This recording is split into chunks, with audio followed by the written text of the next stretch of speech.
Good evening, ladies and gentlemen, and welcome to tonight's meeting of the Ridgecrest City Council. We'll go ahead and call our meeting to order with roll call. Mayor Bruin, Here. Mr. Blades, Present. Mr. Rajaratnam, Present. Mr. Heyman, Mr. Gorman. Five present, we have a quorum. Great. So first action is our approval of our agenda. I have been advised that we are going to be pulling from the agenda our signal presentation for this evening. Do I have any other changes to the agenda, or do I have approval? Do I have a motion for approval with the one item pulled? With the one item pulled, and I motion to approve. Second. I have a motion and a second. Mayor Bruin, Aye. Mr. Blades. Aye. Mr. Rajaratnam, Aye. Mr. Heyman, Aye. Mr. Gorman. Five ayes, motion carries. Okay, with that, we are going to go ahead and adjourn into closed session. We will be returning from closed session at 5:36. Our closed session is conference with legal counsel, anticipated litigation pursuant to Government Code 54-956.9. We'll see you at 6 p.m.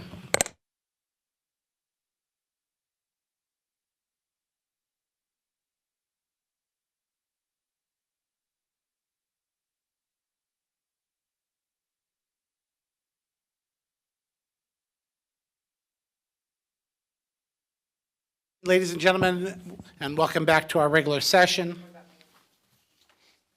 I'd like to go ahead and begin our regular session by asking everyone to go ahead and please stand and join me for the Pledge of Allegiance. Chief, will you lead us, please? Sure. I pledge allegiance to the flag of the United States of America and to the republic for which it stands, one nation, under God, indivisible, with liberty and justice for all. And Councilor Rajaratnam, would you lead us in the invocation, please? Please join me in prayer if you would. Lord, thank you for giving us this day. Thank you for Ridgecrest, where we live and cherish. Lord, pray for our country, bless our country. Lord, pray for our troops who are in harm's way. Bless them, protect them from all evil. Lord, be with us today. Be with each one of us who is here. Lord, let our discussions be acceptable to you. In Jesus' precious name I pray. Amen. Amen.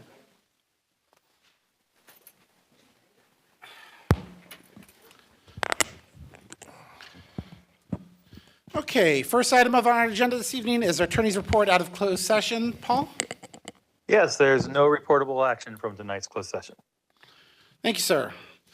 Next on the original agenda was a presentation regarding the signal presentation. For those of you who weren't here before we started the agenda, we did have to pull that presentation. It was not ready for public consumption yet. Travis is working on it. We're continuing to make sure that we have all of our ducks in a row before we extend that communication further. Next on our agenda is public comment. Persons wishing to address the council on matters that are within the council's jurisdiction and do not already appear on the agenda at this time may do so. Council will not respond to any public comment, but may provide direction to staff to collect information pursuant to the Brown Act. The City Council may not act on any item that does not appear on the agenda. Speakers are limited to 5 minutes, and the public comment section of the agenda is limited to 1 hour. Each speaker is asked to provide his or her name, and we'll begin with any public comment from the floor.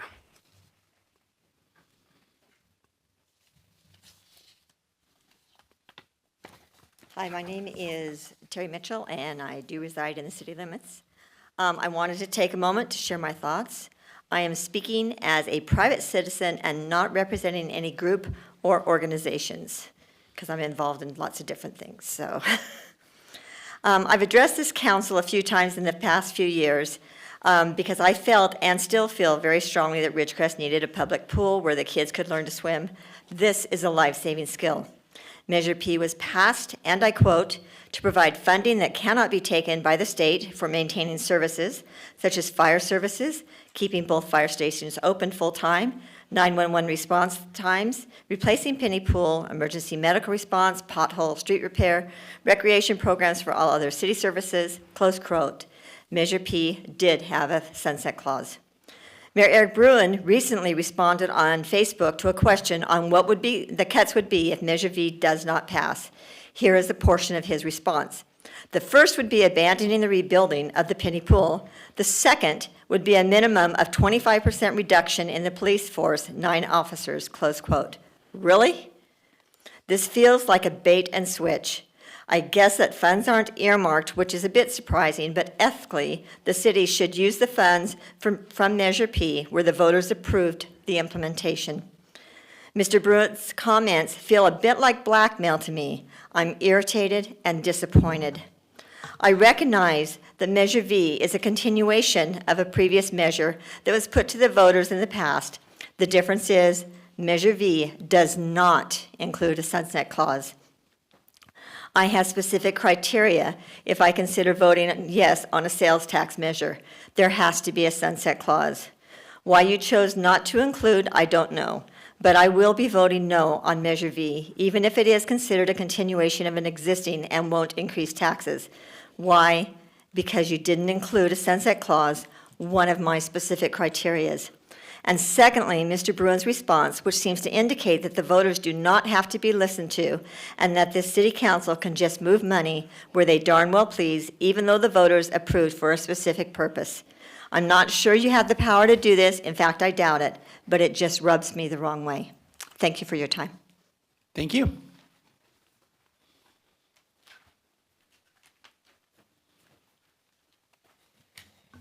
Hello, Chris Hill, Ridgecrest resident, involved and concerned community member as well. I want to first just state that I know Terry personally and I love Terry.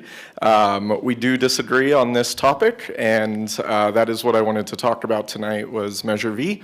Measure seems to be my favorite word at the moment this year, and that's okay. I strongly feel like the citizens of Ridgecrest need to understand and get behind the fact that we have to do our part to contribute. And these measures, like a sales tax measure like Measure V is and has been, is one way that we can do so. Ridgecrest, I would argue, is probably one of the most, if not the most unique city out there by way of location and by way of contributors to city revenue. And we, as Ridgecrest citizens, have to do our part to support that we are looking for and that we want from our city. The fact of the matter is that the city only has so much to work with. Multiple other communities and cities have looked at our financials and have frankly said, we don't understand how you guys are able to do it. So in their eyes, they're like, how do you even function? And it's gonna take citizens like us to be able to make that happen. And it doesn't concern me that there's no sunset clause because, again, as a citizen of this community, I'm willing to do my part. And if that means, you know, my hard-earned working dollars going towards what it takes to get the things that I want in this community, I'm okay with putting that out there.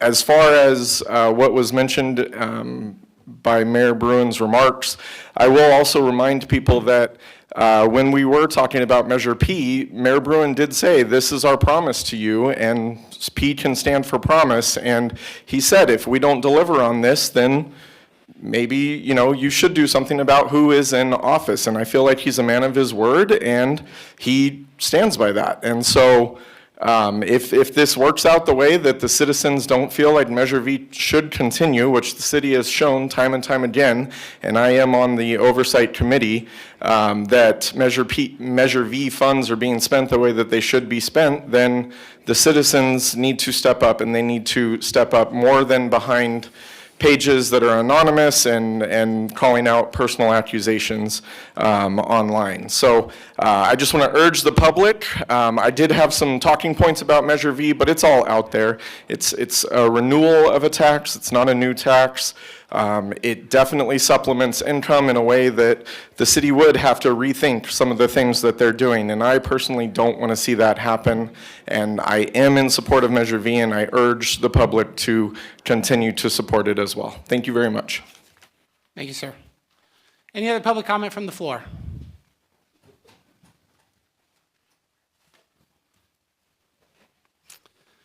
Hello, I'm Travis Endicott, a citizen of Ridgecrest. I just wanted to take the time to, since we're not going to meet before October 12th again with City Council, to highlight what October 12th is. The city is very patriotic. October 12th, 2000 was the bombing of the USS Cole. It was a big precursor to the events on 9/11. And there were a decent number of Navy personnel who lost their lives with that bombing. It's actually a quite miraculous story. This is just me as a former professor. I would instruct all of my students to learn about it and to teach me about it, right? As a Navy veteran, one of our last things before getting out of basic training was we went through a scenario where we had to endure the attack like what happened on the USS Cole. So as this community continues to does a great job of recognizing and remembering 9/11, I just don't want it to be lost on this community that October 12th, 2000 was a big moment in our country's history that is often overlooked because the magnitude of loss. And if there's anything that the city could do to highlight that, I know I'm telling you 10 days before it, but it'd be great for the city to acknowledge that. So, and I welcome anyone else to look into the bombing of the USS Cole and what happened and how the Navy has reacted since in order to maintain vigilance on watch to specifically in the Strait or in the Gulf of Aden, Strait of Hormuz, the Arabian Gulf, on how those small weaponized boats can attack our military vessels in those areas. So, thank you. Thank you. Any other public comment from the floor? Is there any public comment on the phones? Seeing none, we'll bring it back to council for council announcements or direction. I'm going to go ahead and take the first to do council direction. Ms. Mitchell, I would be more than happy to speak with you at any time afterwards, but let me go ahead and just address a couple things right off the bat, which is there's been no greater advocate for building the pool than myself. And I still am absolutely 1,000% committed to the pool. But there's a simple monetary fact that has to be considered. And that is that Measure P creates a stream of income over a set period of time. That's the advantage of the sunset clauses. It says you're going to receive essentially this amount of money over a set period of time. And that allows us to then turn around and go to a bonding company to secure the $13 million, roughly I think we're going to need to do the construction. Well, the problem is that if we lose Measure V, 28% of our natural revenue goes out the window. And that will change every aspect of what the bond is. And that is what would jeopardize the pool.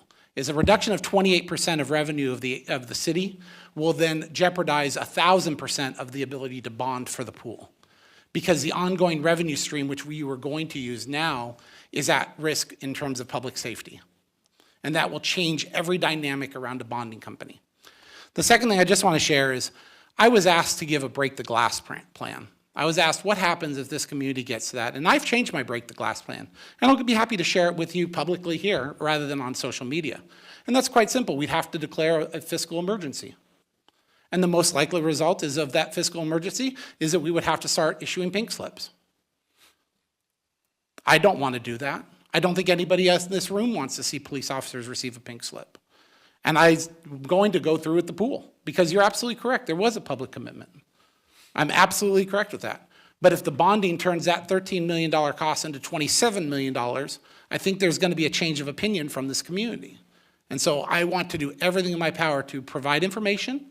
I cannot advocate from this dais in regards to Measure V, and I will not.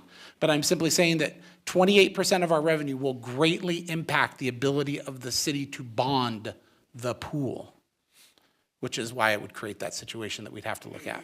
I thank you for your comment, though, immensely, and I would be happy to speak with you further.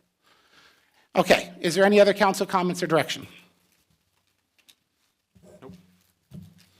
No? Okay. Next item is the consent calendar. Items on the consent are considered to be routine and non-controversial by city staff. Consent items may be approved by one motion if no member of the council or audience wishes to comment or ask questions. If comment or discussion is desired by anyone, the item will be removed from the consent calendar and will be considered in listed sequence with an opportunity for any member of the public to address the city council concerning the item before action is taken. There is one item, which is the proposed action to approve draft minutes of the Ridgecrest City Council regular meeting dated September 18th, 2024. Do I have any member of the public which wishes to have the item pulled? Do I have any member of the council who wishes to have the item pulled? May I make a comment? Yes. In the agenda packet, I did send out the September 4th minutes by accident. Mr. Rajaratnam pointed that out to me. So I did send you guys an email with the correct Updated, minutes. So you were able to review them. I just wanted to let the public know that you guys received the correct minutes to review and approve. Thank you. Hearing none, do I have a motion for approval of the consent calendar as presented? Motion to approve. I have a motion. Do I have a second? Second. I have a motion and second. Roll call. Mayor Bruin, Aye. Mr. Blades, Aye. Mr. Rajaratnam, Aye. Mr. Heyman, Aye. Mr. Gorman. Aye. 5 ayes, motion carries. Okay, next item is our committee reports. And we have only one, which would be the RACVB from September 25th. And I don't have anybody from staff, do I? No, you don't. Okay. So I have no report. Other committees, boards, or commissions? Do we have Well- any? Well, I did attend the KernCog meeting between last city council meeting and this one. I'm slowly learning the acronyms. It's tough. It doesn't apply to, not much applies to Ridgecrest that's going on with KernCog. If Travis knows about something, he's invited to step forward, but that's okay. I found it particularly interesting, this last meeting, to learn that the CTC is coming out. That's a state-level California Transportation Commission from which all good things flow, apparently. So it's a little like when you're in the military and you're told the Inspector General's coming. So you got to shine your shoes and make sure your clothes are pressed and whatever's in your locker is lined up properly. And we did all that. But then it turned out it's some second lieutenant out of the Inspector General's office. And nobody respects lieutenants anyway. And so in this case, we want to put on our best behavior. The 11 cities that represent KernCog and this side of in Kern County will try to treat these august people with all that money as best they can while they sit down with them and tell them our transportation woes and how much money we all need, I guess. I don't know for sure. But one thing that they're going to do to show this guy a good time is they're going to put him on the last train car of a train that'll leave out of Bakersfield and chug up to Tehachapi through the Tehachapi Loop. And I marveled at that because personally it's on my bucket list one of these days to be pulled through the Tehachapi Loop. And if anybody who doesn't know what the Tehachapi Loop is invited to follow their nose through Google or ask Siri. It's sort of interesting if you're into trains. And just a couple days ago, sadly, there was a derailment that happened just on the downhill side of the second tunnel, which is right near the Tehachapi Loop. And I thought, oh my God, there's cars laying all over the countryside up there. I don't know if they got them up and got the rail fixed quickly enough, but they don't fool around when that happens, and I got a feeling things are running again. But the Tehachapi Loop, hey, thought I'd report it. I bailed. I mean, I could have had an opportunity to be on that car, but I had other things going and chose not to. But CTC, hot dog, I hope they enjoy it. That's all I have, sir. Thank you, sir. Any other committees, boards, or commissions? Hearing none, city manager report? Yes, myself and Mr. Reed have a couple things. First, I want to start off by saying that we started our first day of a 2-day meeting to go over the 90% design plans of the new wastewater treatment facility. Mr. Reed brought his entire, well, except for 2 of his staff in for the next 2 days to go over just the details, the SCADA, the equipment that's going to be running the new facility. So we're hoping to be 100% design by the end of the year with our construction estimate coming in November. So we're on track to be able to get this thing out to bid probably the late first quarter of '25 and be able to get under construction sometime later in '25. So things are looking pretty good. The plans are well prepared. The company we hired has done a really good job. With that, I'll call Mr. Reed up. He wants to update you on a couple of other things that we have road-related. And we're going to be coming to council, I believe, November 6th for a presentation on the 90% design of the wastewater facility, so you'll kind of get an update on that, too. Good evening, council. I'm trying to find my dates real quick so I can give you some updates.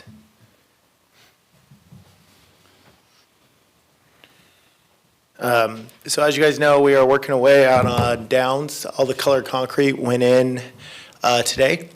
So the medians are pretty much done.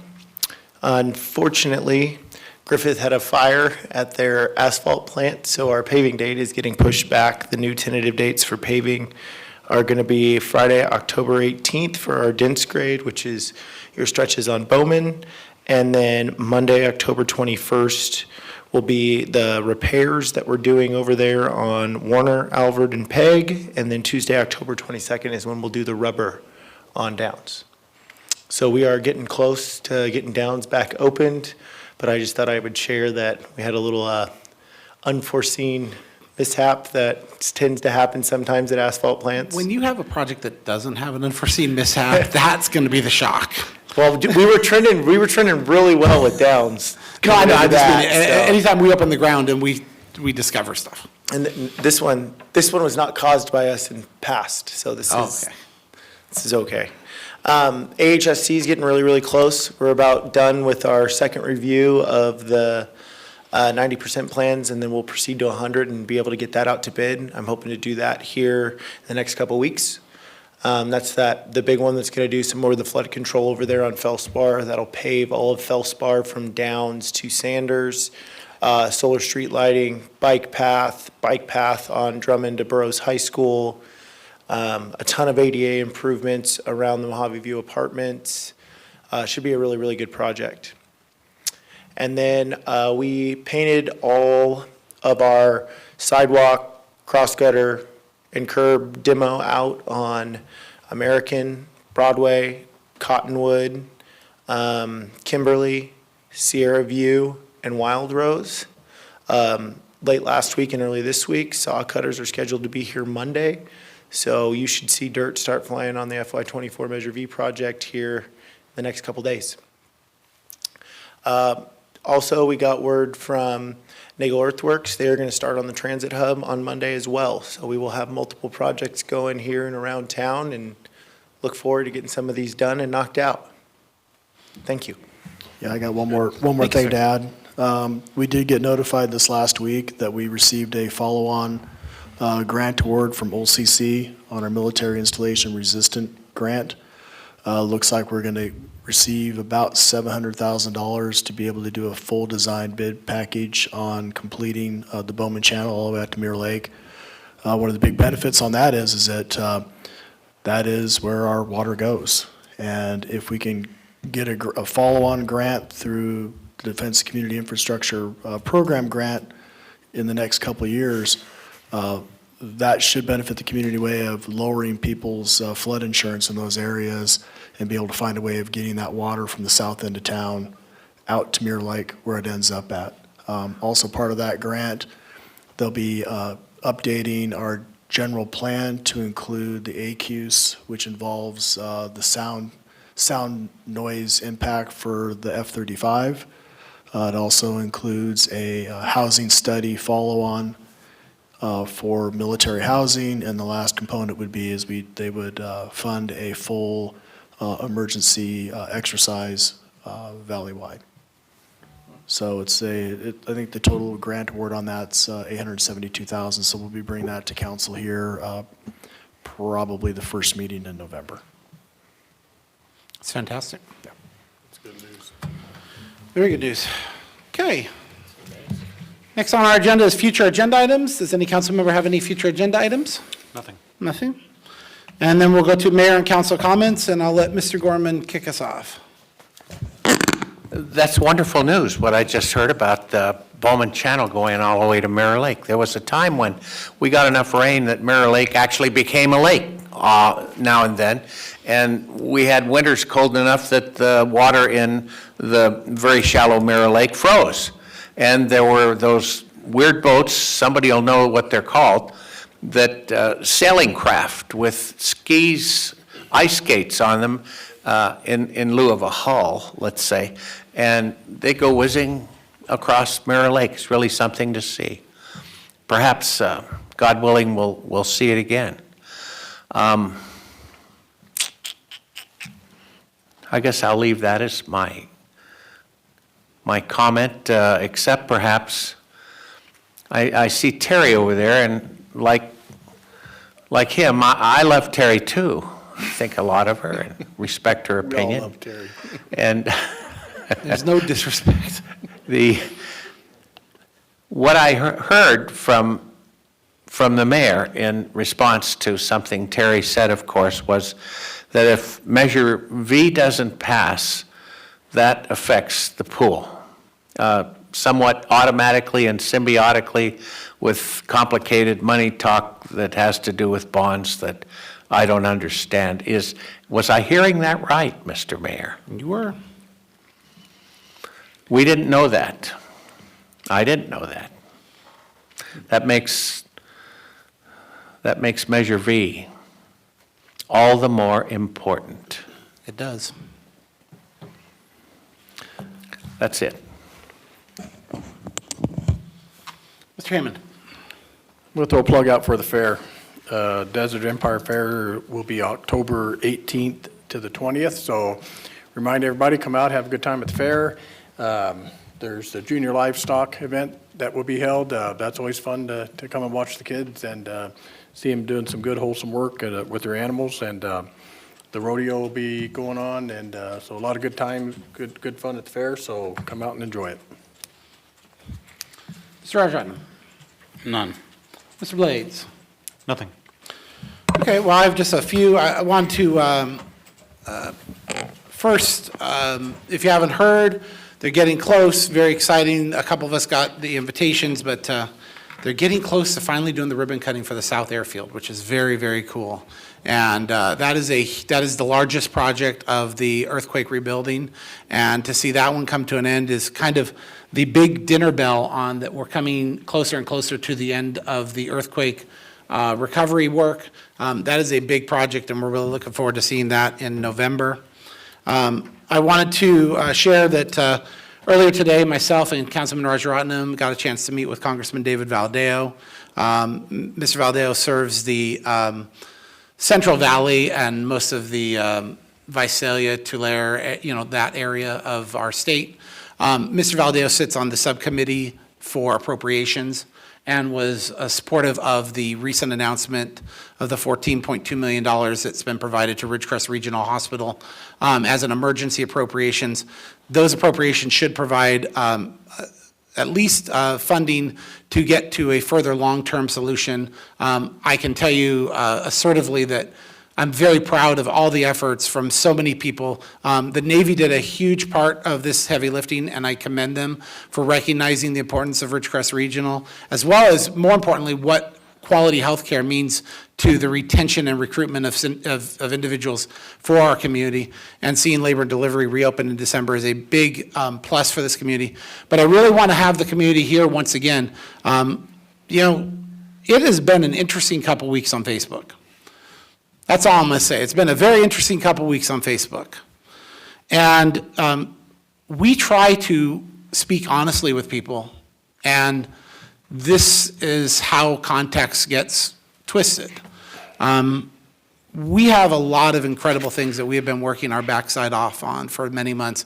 And the idea that we were able to not only meet the challenge of what the loss of labor and delivery meant to this community, but that the hospital, its advocates, the Navy advocates, the city advocates, all of the people that got involved, there was a laundry list of people that were advocating on behalf of this community. The fact that we were able to accomplish that in 7 months, and anybody who knows procurement under the Navy, that is a remarkable lift, and that was a great job, and we truly thank them, because one of the things we want to make sure is that the message is always going out is that we have an incredible community for people to move to and live to. And that means that we have quality health care, and it also means that we have quality public safety. And Measure P made sure that we secured our fire contract and set the course, and Measure V is the final keystone to that long term. And I know there's some people that have concerns about the sunset clause, and I grant everyone has a right to it. But what we feel, and I certainly know I'm going to say I feel, is that the necessity of public safety is no longer optional. Again, I cannot advocate from the dais. I want to be very clear. I just want to state that, once again, we made the decision to put out with a sunset clause because a sunset clause is an indication of a temporary need. And the public safety for this community is no longer a temporary need, nor is the road repairs. The amount that we've been able to accomplish indicates that and how we improve the quality of life for our citizens. So with that, I want to encourage everyone, again, if you're not registered to vote, please get out and vote. It would be great. And this is one of those influential elections that I hope that everyone takes a moment and gets involved with. With that, I wish you all a wonderful evening, and we'll see you in 2 weeks.